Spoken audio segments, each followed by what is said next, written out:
कविता बता रही थी कि आप यहाँ नहीं आना चाहते, आपको शर्म आती है। वो कहा है ना, ये सब जनानी वाले काम में हमें बड़ा अजीब सा लगता है। वैसे हम इसे बोले थे कि हमारी माँ या बड़ी दीदी के साथ जाओ और डॉक्टर जी से मिलाओ। बड़ी तो जिद पे अड़ गई, बोली जाएंगे तो हमारे साथ ही जाएंगे। अपनी पत्नी को लेकर डॉक्टर के पास जाना सिर्फ जनानियों का काम नहीं होता, ये एक जिम्मेदार पति की भी निशानी है। और अब तो सरपंच जी ने भी इनाम घोषित कर दिया है, जो पति अपनी पत्नी का सबसे ज्यादा ख्याल रखेगा उसे इनाम दिया जाएगा। वो पति नंबर 1 कहलाएगा। कविता कुछ बता रही थी, ये कुछ लगवाना चाहती है, आप बताएंगे जरा उसके बारे में। हाँ, प्रॉपर्टी। का प्रॉपर्टी? प्रॉपर्टी नहीं, प्रॉपर्टी। अरे प्रॉपर्टी के बारे में तो बहुत सुना है, ये प्रॉपर्टी का है? प्रॉपर्टी की तरह ही प्रॉपर्टी भी बहुत अनमोल है।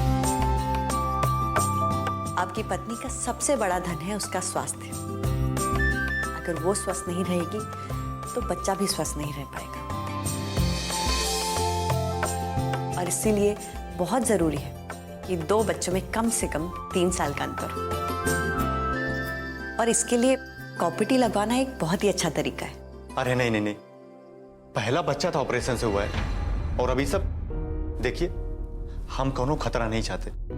और आप लोग से एक विनती है, ये सब झंझट झमेला में हमका और हमारी पत्नी को मत फंसाइए। कविता की बाकी सहेलियों ने भी प्रॉपर्टी लगवाई है और कुछ ने तो प्रसव या ऑपरेशन के तुरंत बाद ही। आप बिल्कुल चिंता मत कीजिए, ये बहुत ही सहज तरीका है, एकदम सुरक्षित। तुमने बात की है ना अपनी सहेलियों से? हाँ, वो सब प्रॉपर्टी से बिल्कुल सुरक्षित है, बच्चा ठहरने का खतरा तक नहीं है। बिना अंतर के 2 बच्चों को पालना बहुत मुश्किल होता है। बस तो आप कल या परसों में कविता को लेकर यहाँ आ जाइए और प्रॉपर्टी लगवा लीजिए। फिर जब भी दूसरा बच्चा करना चाहे तो प्रॉपर्टी निकलवा दीजिएगा। आप दोनों आपस में सलाह मशवरा कर लीजिए। माँ और बच्चे की सेहत के लिए बहुत जरूरी है कि 2 बच्चों में कम से कम 3 साल का अंतर हो।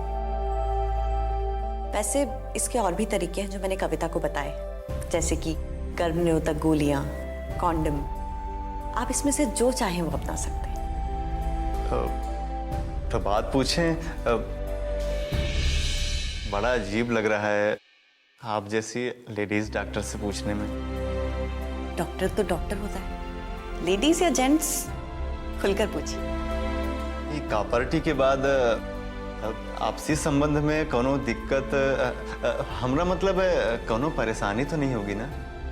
बिल्कुल नहीं, प्रॉपर्टी किसी तरह से अवरोधक नहीं, आप बिल्कुल निश्चिंत रहिए। अरे तो फिर मशवरा कैसा? अगर हमारी पत्नी की तरफ से हाँ है तो हमारी तरफ से भी हाँ है। हम कल कविता को लेके आ जाएंगे, आप प्रॉपर्टी लगवा दीजिएगा। वैसे हम जानते हैं कि आप फीस नहीं लेती हैं, बस एक ठो विनती है आपसे, कहाँ हम आपके नाम पे अनाथालय बच्चों की पढ़ाई के लिए कुछ चंदा दे सकते हैं? आपका धन है, जैसे चाहे खर्च करें। वैसे बहुत ही अच्छा ख्याल है। अच्छा जी, नमस्ते, चलते हैं। नमस्ते।